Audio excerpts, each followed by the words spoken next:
जालना शहर के निधुना रोड स्थित यमुना रेजिडेंसी में छेड़छाड़ का विरोध करने पर एक लड़की के पिता को उसके पड़ोसियों द्वारा बेरहमी से पीटने का मामला सामने आया। जालना के चंदनजीरा थाने में देर रात मारपीट करने वाले 9 आरोपियों के खिलाफ मारपीट और अत्याचार का मामला दर्ज किया गया।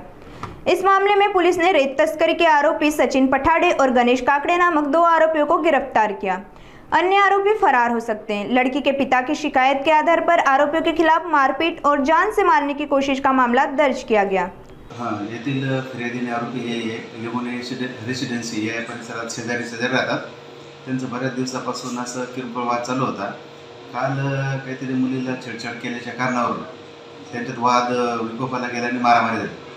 तर ते फिर्यादी गणेश पट्टे यांना चांगलाच मार लागलेला आहे आणि त्यांच्या फिर्यादीवरून कलम 309 BN 109 BNS आणि ॲट्रॉसिटी राईटच्या कलमानुसार गुन्हा दाखल झाला आहे। 2 आरोपी अटक केले आहेत।